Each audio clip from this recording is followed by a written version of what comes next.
Raptors head into the All-Star break on a winning note as they're in Minnesota taking on the Timberwolves. And Minnie is a perfect 7-0, I believe, from the start of January, I believe, on home court. They've been playing some great basketball as of late going in. You know, winners of 2 straight games, 7-3 in their last 10. They're in a playoff spot in the West, which doesn't seem to be all that difficult, though.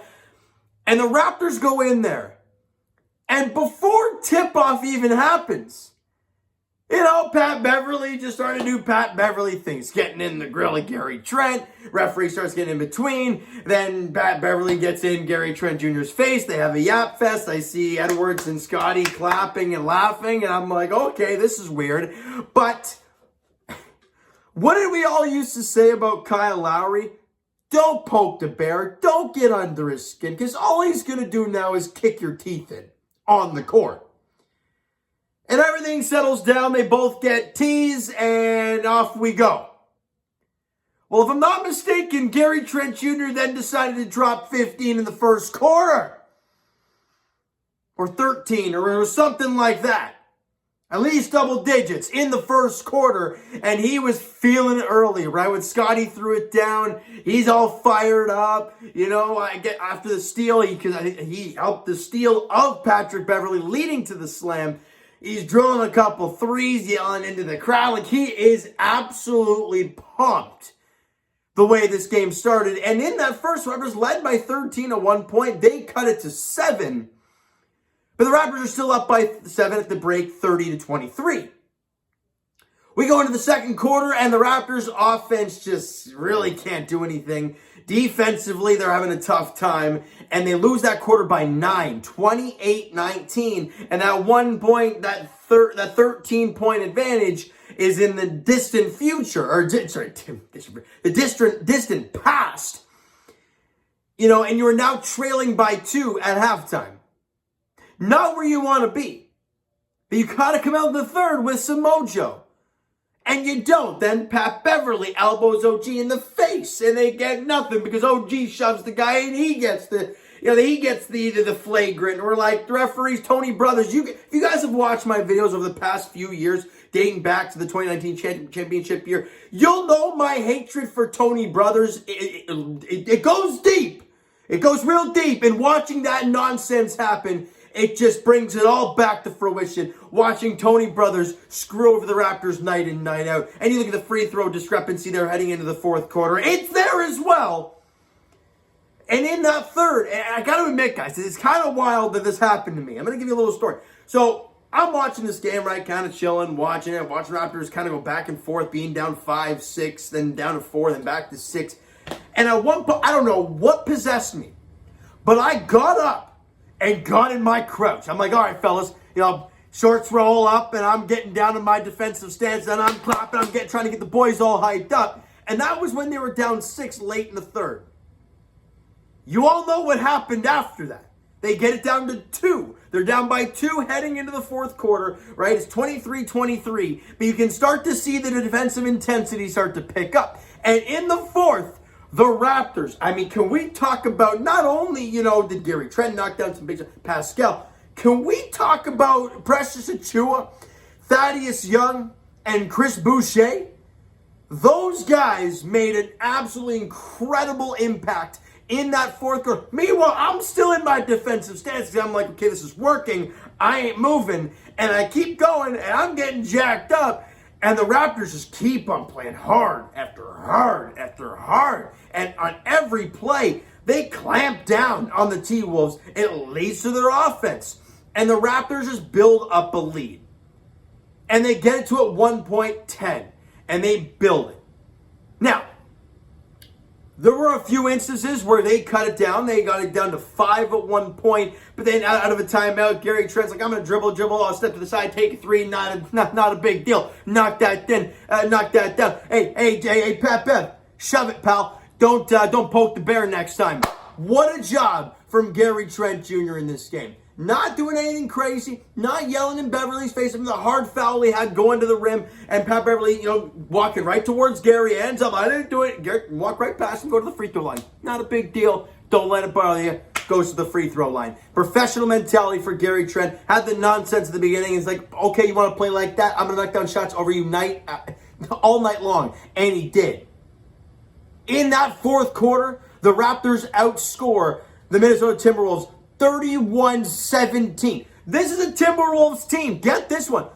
They had scored 115 or more in some ludicrous, number of games in a row. Bottom line, offensively, they have been dominant over the last little while. The Raptors allowed 91 points in the game. They held Anthony Edwards to 0 of 8 shooting. The guy didn't do squat on offense. You held D'Angelo Russell to 2 of 11. The clamps were down tonight for the Toronto Raptors. We talked about it in that last game against the New Orleans Pelicans. Not only did nobody shoot the ball well, defensively they were like Swiss cheese. There were holes everywhere. And you knew that wasn't the Toronto Raptors. You knew those games happened once in a while. But you really wanted it to be a one-off, and you head into the All-Star break feeling amazing, and they close this game so strong. I'm so proud of these guys for that game tonight. I really, really am. Great job from the Toronto Raptors all night long. Did they struggle at points? Yes. Did it waver? No. They didn't let anything bother them. They won the first quarter to get it going, and they won the most important quarter, the fourth, by 14. Let's get to the player stats. OG Anunoby, look, you look at the line, it's 10 points, 1 board, 1 dime, 4 of 11 shooting, 2 of 2 from the line, 0 of 4 from 3, so he really struggled shooting the ball. However, he did start 0 of 5. So take that for what it is, and if you want to do the math after that, well, he was 4 of 6 the rest of the way. So I'll take that and run with it from OG, but again, offensively, he looks out of gas. That's just what I'm taking away from OG's game this season. You guys can let me know your thoughts, though. Gary Trent Jr., oh, baby. Another 30-point performance for him, 35-2. Did shoot 10 of 24, so a little bit low on the percentage-wise, but he did get 5 of 7 from the line, 5 of 12 from three-point range. Without Fred VanVleet, you knew the volume had to come from somewhere, and Gary Trent took it and ran with it. Pascal Siakam, the offense, it wasn't there early. Same with OG, right? I think he was like 2 of 10 to start, right? He really struggled, but really imposed himself in the second half. 17 points, 8 boards, 9 assists on 7 of 17 shooting, 3 of 3 from the line, missed the 1-3 he took, and had 2 steals. And staying with the Pascal Siakam front, and I was talking about Tony Flippin Brothers earlier. Can Pascal go to the free throw line a little bit? Like, my God. It's just getting embarrassing. You think of guys that go to the free throw line. Okay, well, those are guys that get to the rim or, they drive the paint. Pascal's not a guy the guy's taking a total of 3 field goals in 2 games. And he had no free throw attempts all last game and the first 3 quarters of this one. He didn't have a single free throw attempt. And he finally gets to the line in the fourth quarter, and he has 3 of them, and he knocks all 3 down. It's just embarrassing. One of the hottest players in the NBA right now. Playing some complete basketball. Yeah, 17 points. Maybe not the greatest looking thing there. 8 boards, 9 assists. Incredible game from Pascal tonight. He also had 2 steals in the game. Did he turn the ball over a few too many times? Yeah, he did. But you know what? I'll take that from our primary ball handler who's going to give you 17, 8, 9 and give you so many damn winning plays. Great job from Pascal tonight. But hey, officials, when a guy's driving to the tin almost every possession, are you telling me the T-Wolves and the Nuggets are 2 of the best defensive teams in all of the NBA, that they do not foul the Raptors, one of the Raptors' best options? You're nuts if you think that's the case. That's just my take on that. I wanted to get that out there. Scotty Barnes, look, he was great early on offensively, but kind of got away from it. He didn't really get anything done offensively in that second half. However, defensively, Scotty Barnes doing great things in that second half. 9 points, 4 dimes, 4 boards in the game. 4 of 9 shooting for Scotty. 1 of 3 from distance. 3 steals and a block. So again, imposing himself on that side of the ball. Now let's get to the boys that got it done for me. The bench unit. Because everyone, and I'll tell you, this is gonna be a long video, and I apologize if you don't want to watch everything. I get that, but everybody, well, not everybody, but a lot of people hated the trade for the Raptors, right? You know, Goran Dragic, what the hell is this guy? You get Thaddeus Young, an old guy, not even playing with San Antonio. You don't need another big, blah, blah, blah. Where's the guards? Terrible trade from terrible trade from Masai. All this nonsense. And now the Raptor fans are seeing what Thaddeus Young brings to your team. It's probably pretty quiet on that front. Because once again, I said it in my video, the trade video, are you really going to doubt Masai again? Because tonight, Thaddeus Young made it happen. And if you don't think so, rewatch that fourth quarter.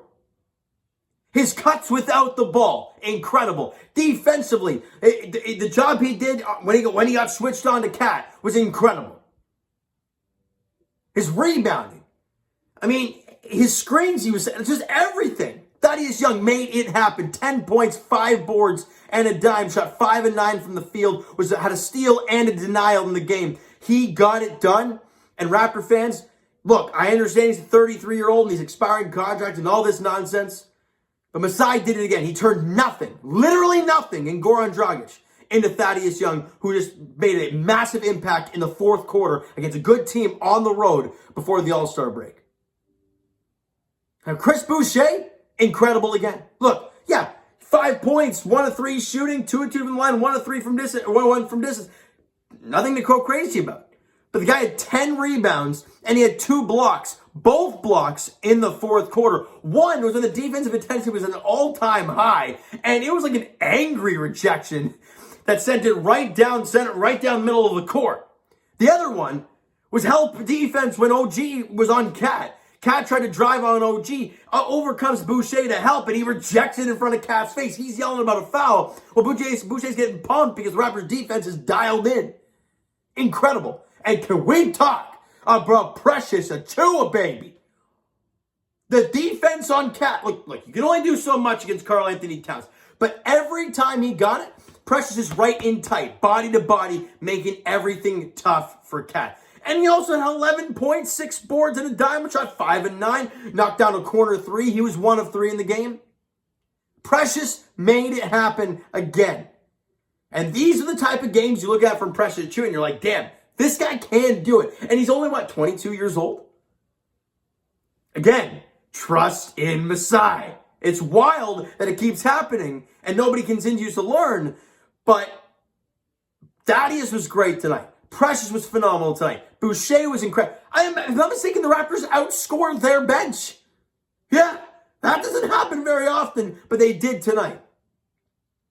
Now, I wanted to get all that out to you guys. Let's get through the team stats real quick. Not a whole lot to get through, though. 46% from the field for the Toronto Raptors, and not the greatest, but it's okay. 32% from 3, not pretty. 79% from the line, you'll take that. And they struggled early on, but they figured it out near the end when they needed to the most. Minnesota, 39% from the field, 24% from three-point range. That is ugly.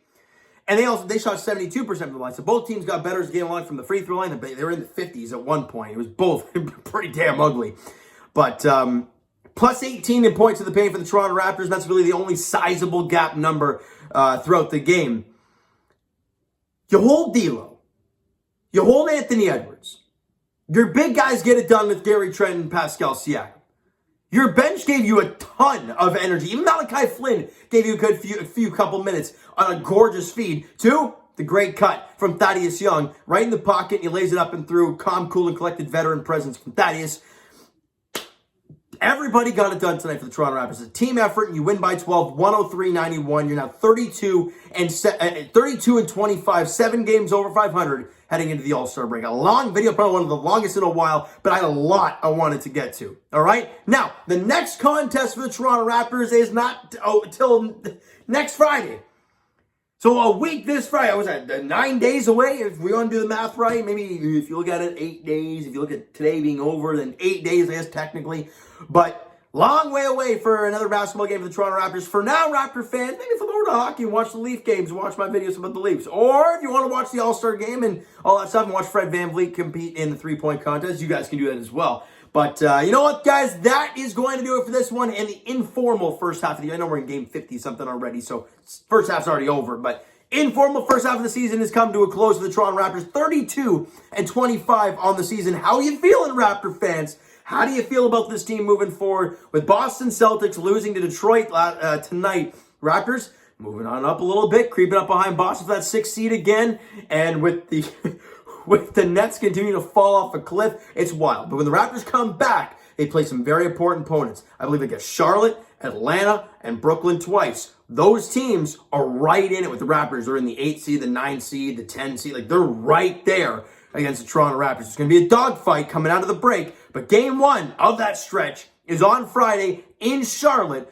on February 25th, which is next Friday, as Raptors look for back-to-back W's that can come out of the break hot and ready to finish the season extremely strong. We're going to have to wait and see how it plays out, though. I can't wait, one day at a time, all right? So thank you guys so much for... Actually, I didn't even do any of that stuff.